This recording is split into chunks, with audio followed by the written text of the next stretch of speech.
Although the justice system has its flaws everywhere, in some places its imperfections are particularly glaring. Under such conditions, investigations can drag on for years without apparent reason, obvious criminals are acquitted, and achieving justice becomes nearly impossible. Scarlett Keeling was born in July 1992 in Great Britain. Her mother Fiona gave birth to 9 children from 5 different men. But none of the fathers ever played a significant role in their lives. The large family, consisting of the mother and 9 offspring, subsisted mostly on government benefits. Fiona also worked odd jobs. The children were homeschooled, living in a troubled area of Devon, in the United Kingdom. At their disposal was a small plot of land with a modest house and several trailers, where all the children and their mother were crammed together. Fiona's first child was a boy named Halloran.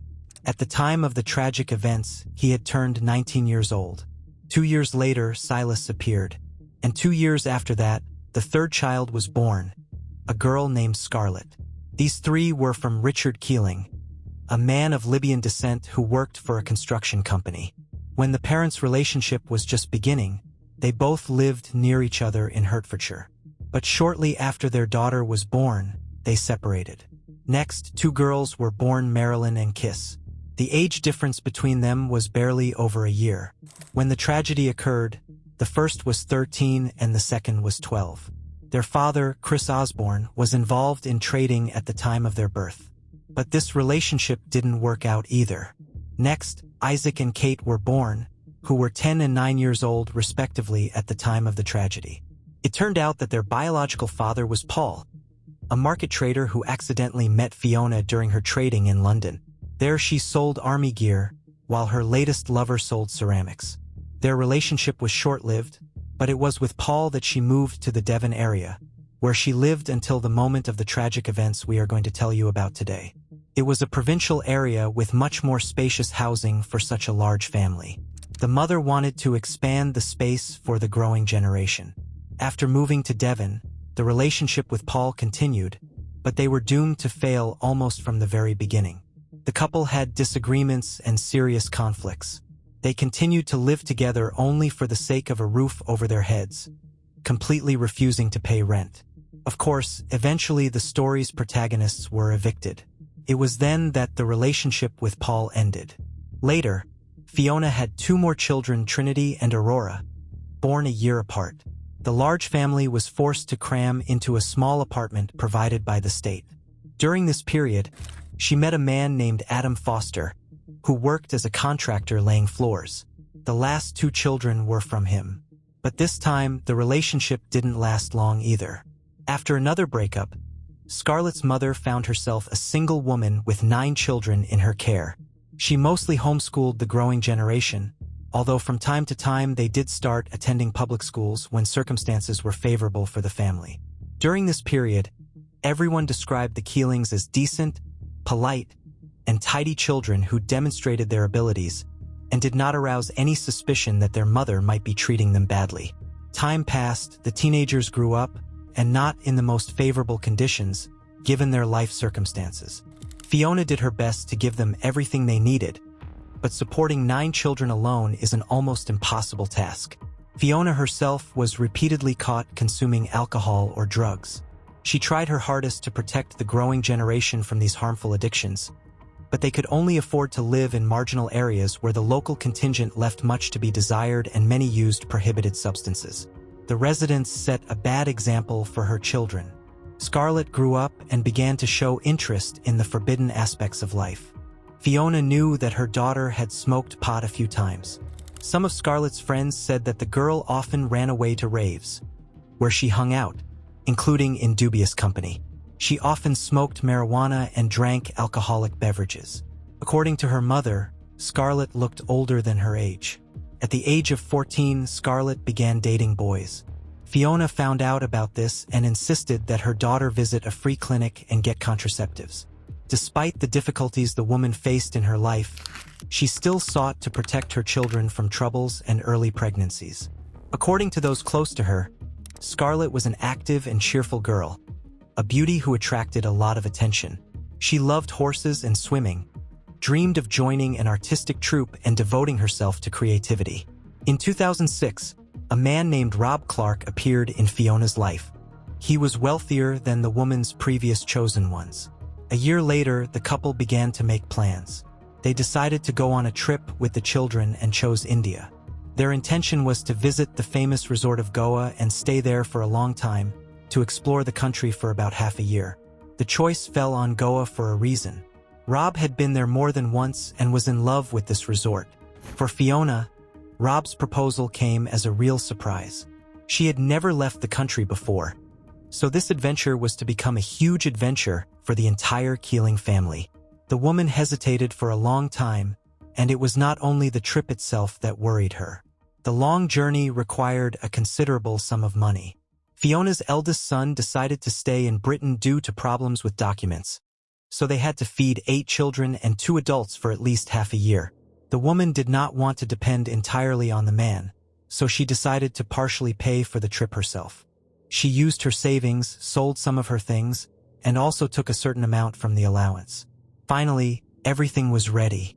It took a lot of time to get ready, pack things, and pay for the trip.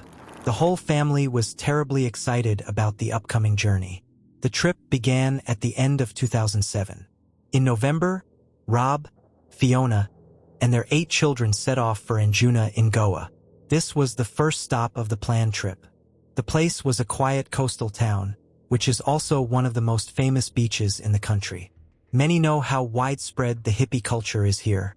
This is noticeable immediately as soon as you leave the airport. In addition, grand parties are held here in various clubs. The atmosphere is quite informal, and there is always somewhere to have fun. Right away, the British tourists liked it there very much. Warm weather, the ocean, a carefree life. But by the beginning of February, the couple with children were fed up with the constant hustle and bustle and parties of Anjuna. They wanted to explore other parts of India. Everyone agreed to move on except for Scarlett. During her stay on this coast, she met a guy named Julio Lobo. He was a local guide, organized excursions, and quickly became friends with Scarlett. She handed out flyers to promote his business. He also took her with him on trips as a guide assistant. Scarlett even wanted to stay with him to continue this work and have fun on the popular beach. Fiona was against this. Of course, all this looked dubious from the very beginning, because it was about a 15-year-old schoolgirl who wanted to stay in a foreign country with an unfamiliar person without supervision. It seemed dangerous, but Scarlett knew what buttons to push. In the end, she managed to convince her mother that it was a good idea. Scarlett would get used to independence, rest, and work, earning money. It would seem, what could go wrong in such a paradise? In fact, India is consistently among the most dangerous countries. Many crimes are committed here, especially against women. Therefore, it was extremely risky for a girl to stay alone. Fiona has always been very indulgent with her children. She protected them from the bad, but everyone knew how to coax and persuade her to get their way. The woman was calm and kind, and it worked once again. Scarlett got permission to stay with her friend Julio, but promised to attend fewer parties and not go anywhere alone at night. When the issue was resolved, Fiona, Rob, and the 7 remaining children went on a tour of other cities in early February 2008.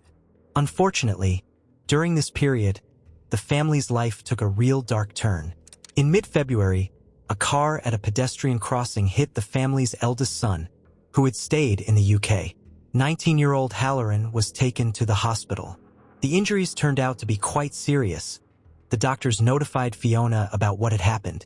Upon learning of the accident, the entire Keeling family began to prepare to return home to support the young man.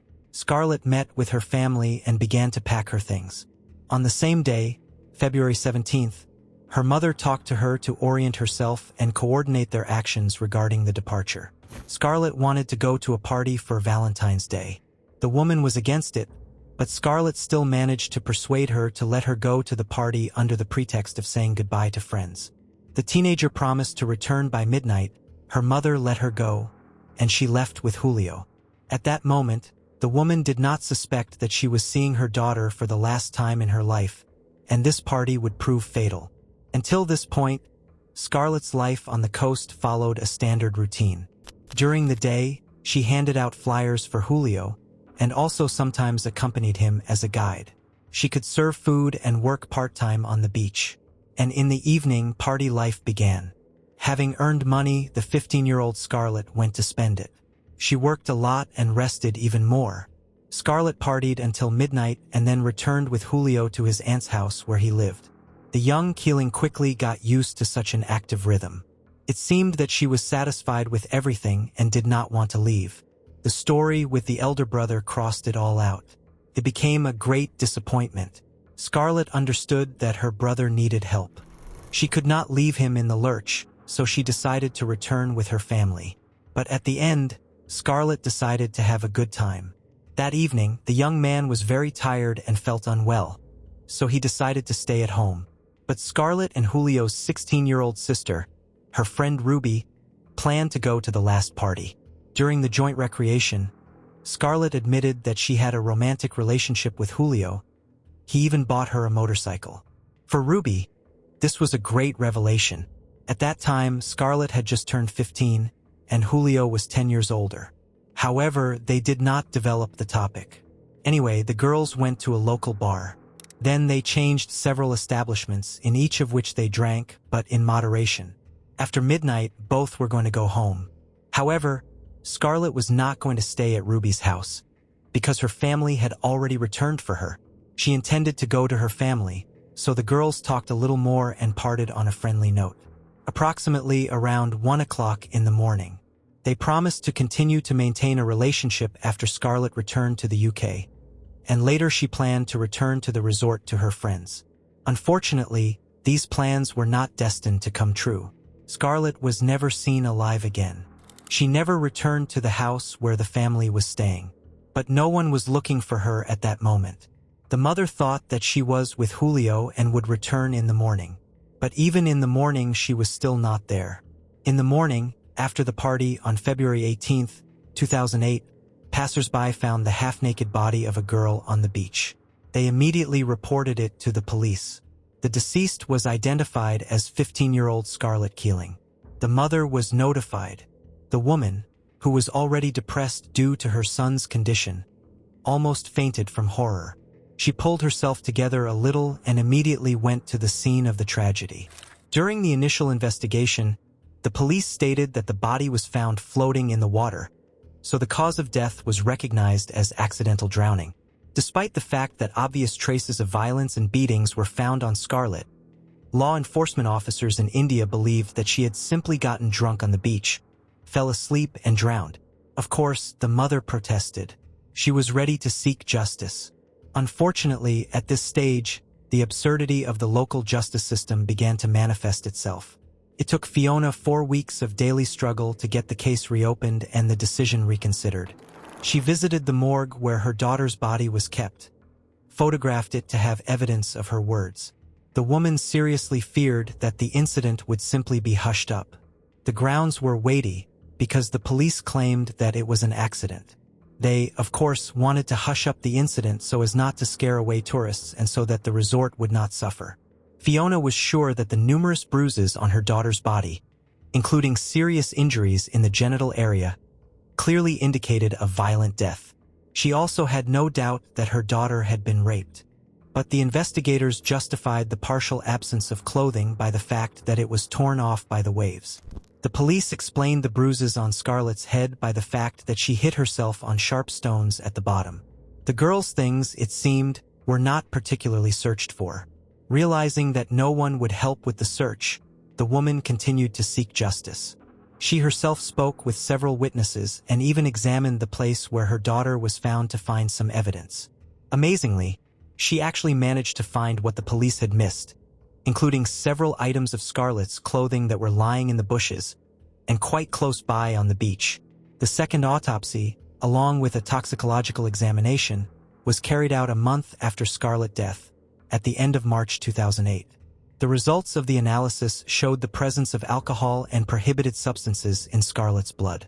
In addition, more than 50 violent injuries were found on her, including cuts and bruises, proving the violent cause of death. There was too little water in the lungs to claim that Scarlett had choked on water and drowned.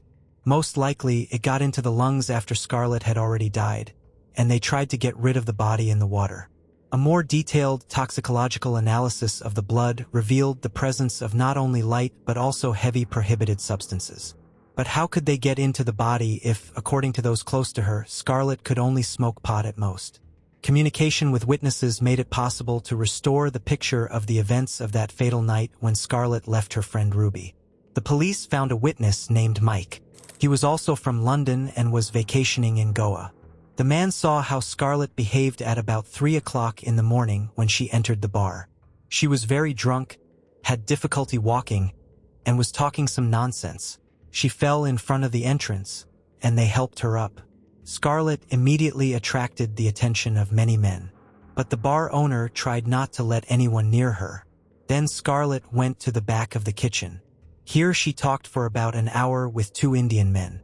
According to Mike, he was sure that Scarlett knew them and was drinking, possibly using some substances. Mike knew that this was a rather dangerous beach, as recently there had been more frequent cases of attacks by gangs and rapists. Prohibited substances could be purchased in almost every establishment. According to the witness, he saw Scarlett leave the bar with a local man around 4:30 in the morning. When the witness himself left the bar about half an hour later, he noticed from a distance how that man dragged Scarlett into the bushes. She did not resist or scream, so he decided that the couple just wanted to be alone and have sex by mutual consent. The man did not interfere and just walked away. Based on these statements, the police made an arrest. On March 2, 2008, 36-year-old Samson D'Souza and 47-year-old Placido Carvalho, who worked at the establishment where Scarlett was seen before the murder, were arrested. On June 5th, the case was transferred to the Central Bureau of Investigation. The 2 men were detained on suspicion of murder, rape, use of prohibited substances, and cruel treatment of a minor. Later, an attempt to destroy evidence was added to these charges. Unfortunately, the Indian justice system did not work fast enough, so the trial in Goa was scheduled only 2 years later, for March 2010. Meanwhile, preparations for the trial were underway. By this time, 72 witnesses had been interviewed by law enforcement officers. But a few days before the trial, the case was suddenly suspended. Samson and Placido still denied any involvement in Scarlett's death, and there was no direct evidence against them. All possible evidence was washed away by water. The prosecutor's office decided to continue communicating with witnesses.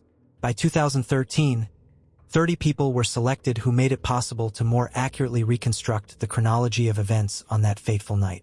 The key witness in this case remained the Englishman Mike, who with his own eyes could see the moment of violence against Scarlett, but simply did not understand that it was happening against her will. Unfortunately, back in April 2012, he refused to return to Goa to testify in the case in court.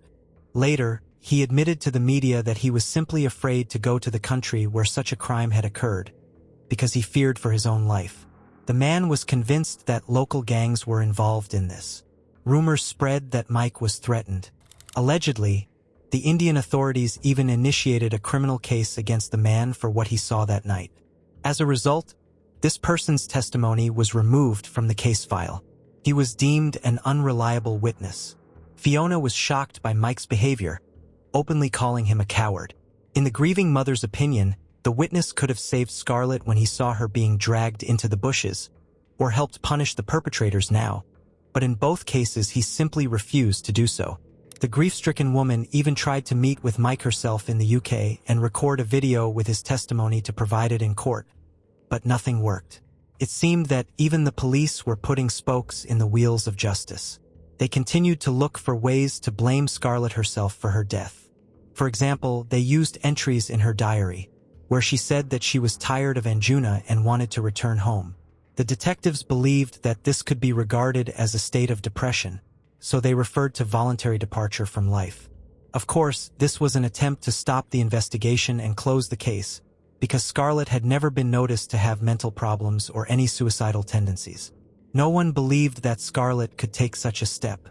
Due to these and other problems, the hearings were postponed for a whole 8 years, during which Fiona was constantly under the close attention of the media. She had to debunk many rumors and gossip that portrayed her daughter in an unflattering light.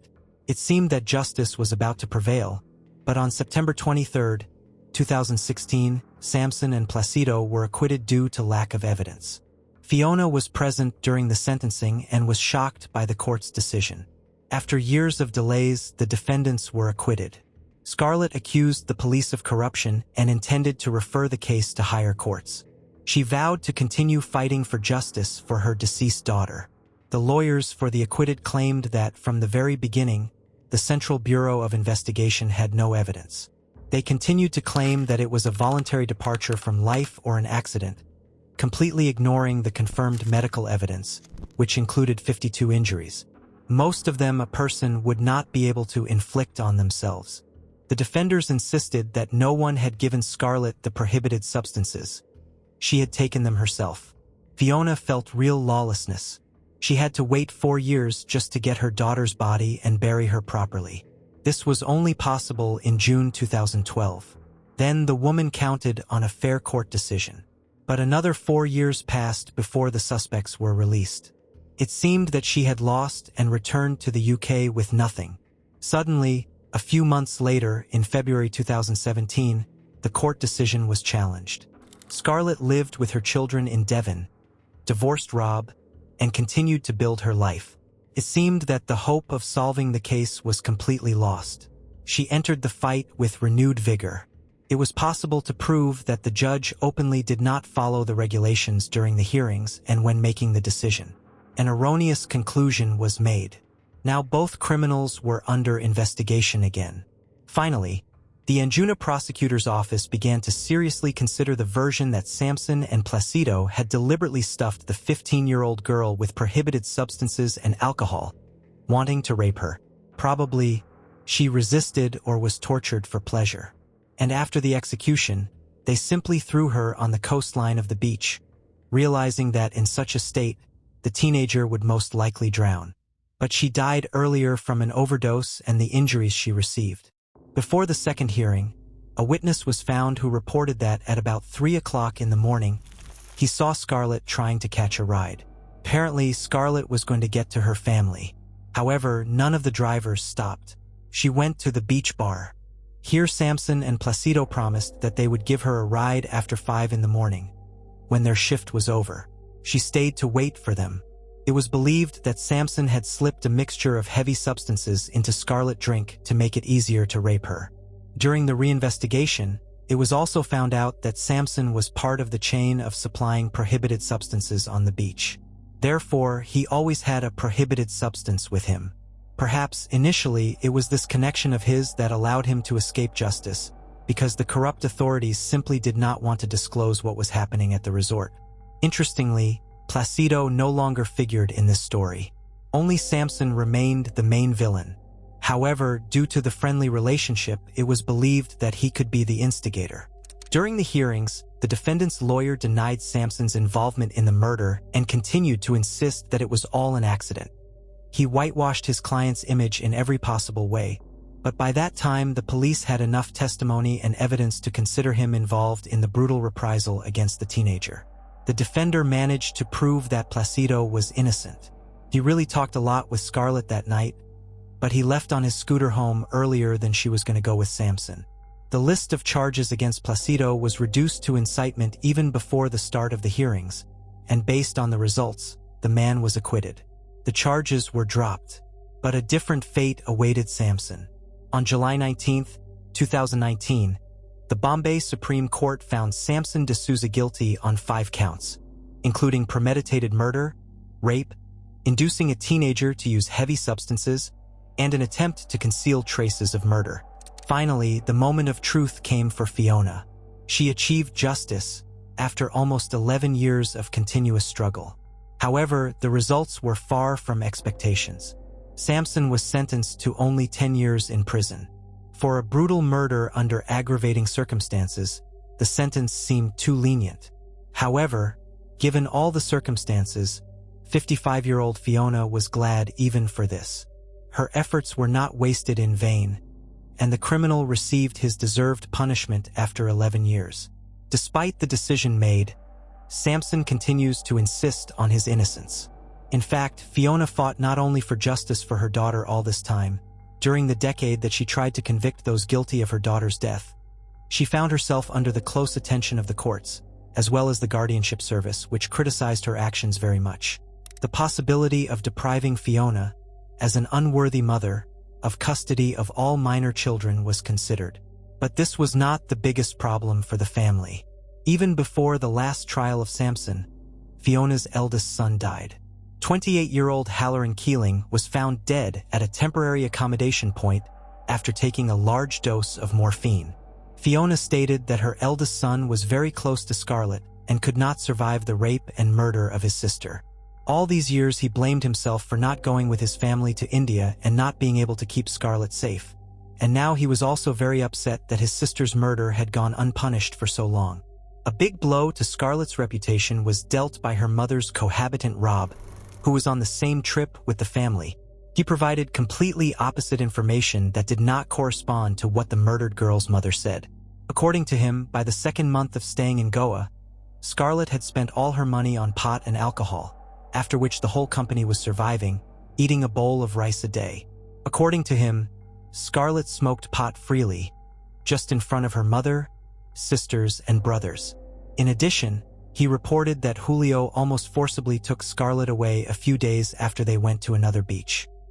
He believed that the mother could have received money for the schoolgirl, so she gave her to Julio, and they themselves left. But all this sounded like more rumors that Fiona actively refuted. Scarlett Keeling's story is not just a tragic tale about one family. It is a sad illustration of the numerous problems faced by victims of crimes and their loved ones in their search for truth and justice. From the indifference and incompetence of law enforcement agencies to the delays in court proceedings and outright corruption, the path to bringing the perpetrators to justice is often extremely thorny and painful. Fiona Keeling, who lost not only her daughter but also her eldest son, went through real hell trying to prove the guilt of Scarlett's killers. Her indomitability, determination, and faith in justice, despite all the obstacles and unfair accusations, evoke deep respect. This courageous woman not only achieved punishment for the criminals but also drew attention to the problems faced by the families of victims. The Scarlett Keeling case also vividly demonstrates the need for closer international cooperation in the investigation of such crimes.